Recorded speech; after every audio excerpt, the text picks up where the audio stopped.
2013 में उत्तराखंड ने एक भयानक प्रलय का सामना किया। केदारनाथ में आए इस सैलाब ने भारी तबाही मचाई। इस दौरान बहुत से लोगों की जान गई और बहुत से लोग बेघर हो गए। टीवी न्यूज चैनल में जितना नुकसान दिखाया गया था उससे कहीं ज्यादा लोगों की जिंदगी पर असर पड़ा था। भारी बाढ़ की वजह से नदी के किनारे बने 4-5 घर पानी में बह गए। ऐसे 20 से 25 घर और हैं जो कभी भी गिर सकते हैं। शिव के पावन धाम में आए इस प्रलय ने सबको हिलाकर रख दिया था। आखिर क्या वजह थी जो केदारनाथ में इस तरह की तबाही देखने को मिली? तो इस सवाल के जवाब में बहुत से लोगों ने अलग अलग वजह बताई। वैज्ञानिकों ने कहा कि ग्लेशियर के पिघलने से ये जल सैलाब आया था।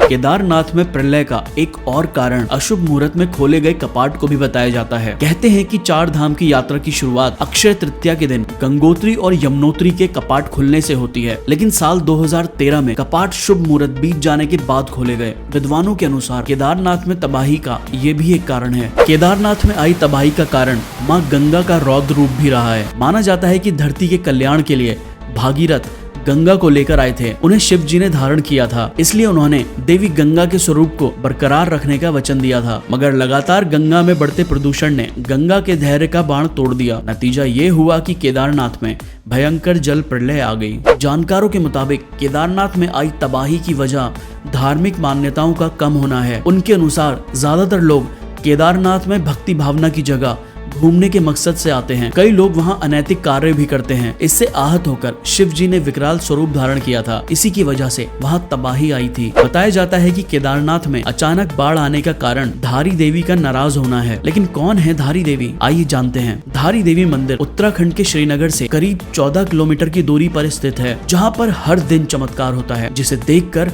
लोग हैरान हो जाते हैं। दरअसल इस मंदिर में मौजूद माता की मूर्ति दिन में 3 बार अपना रूप बदलती है। मूर्ति सुबह में कन्या की तरह दिखती है, फिर दोपहर में एक युवती की तरह और शाम को एक बूढ़ी महिला की तरह नजर आती है। ये नजारा वाकई हैरान कर देने वाला होता है। ये मंदिर अलकनंदा नदी के ठीक बीचों बीच स्थित है। देवी काली माँ को समर्पित इस मंदिर के बारे में मान्यता है कि यहाँ मौजूद माँ धारी देवी उत्तराखंड की 4 धाम की रक्षा करती हैं। इस माता को पहाड़ों और तीर्थयात्रियों की रक्षक देवी माना जाता है। ऐसा कहा जाता है कि एक बार भीषण बाढ़ से मंदिर बह गया था, साथ ही साथ उसमें मौजूद माता की मूर्ति भी बह गई और वो धारो गांव के पास एक चट्टान से टकराकर रुक गई। कहते हैं कि उस मूर्ति से एक आवाज निकली जिसने गांव वालों को उस जगह पर मूर्ति स्थापित करने के लिए निर्देश दिया। इसके बाद गांव वालों ने मिलकर वहां माता का मंदिर बना दिया। पुजारियों की माने तो मंदिर में माँ धारी देवी की प्रतिमा द्वापर युग से ही स्थापित है। मंदिर में धारी देवी की मूर्ति का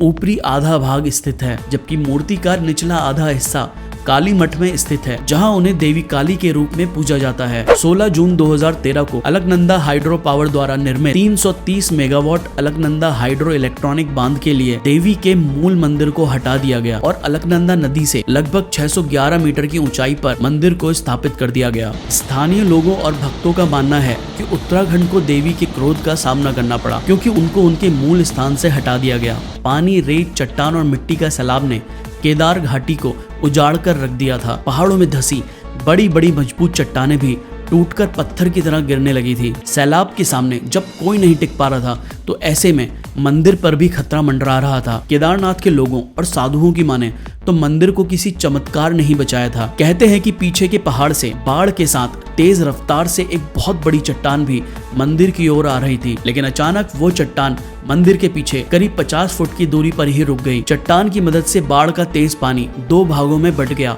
और मंदिर के दोनों ओर से बहकर निकलने लगा। उस दौरान मंदिर में 300 से 500 लोगों ने शरण ली हुई थी। वहां के लोगों के अनुसार चट्टान को जब उन्होंने मंदिर की ओर आते हुए देखा तो उनकी रूह कांप गई। लोगों ने वहां केदार बाबा का नाम जपना शुरू कर दिया। इस घटना को कई साल हो चुके हैं, लेकिन ये शिला आज भी केदारनाथ के पीछे आदि गुरु शंकराचार्य की समाधि के पास मौजूद है। आज इस शिला को भीम शिला के नाम से भी जाना जाता है। लोग इस शिला की पूजा करते हैं। इसी शिला ने केदारनाथ धाम की रक्षा की थी। आज भी लोगों, साधुओं और हर किसी के लिए ये एक रहस्य बना हुआ है कि आखिर मंदिर की चौड़ाई वाली शिला आई कहां से और कैसे मंदिर के पीछे कुछ दूरी पर आके रुक गई। लोगों का कहना था क्या ये चमत्कार भगवान शिव का है या फिर गुरु शंकराचार्य का था, जिनकी समाधि मंदिर के ठीक पीछे है, और या केवल ये सिर्फ एक संयोग था। आज इस चमत्कार को हर कोई नमन करता है, क्योंकि अगर ये शिला समय पर सही जगह मंदिर के पीछे आकर नहीं रुकती तो शायद तबाही का मंजर कुछ और ही होता। पूरे बाढ़ के पानी और आने वाले बड़े पत्थरों को इसी शिला ने रोककर केदारनाथ मंदिर की रक्षा की थी। आज की वीडियो में फिलहाल इतना ही। अगर वीडियो पसंद आया तो लाइक करें और इसी तरह की वीडियोस आगे देखने के लिए चैनल को सब्सक्राइब करें।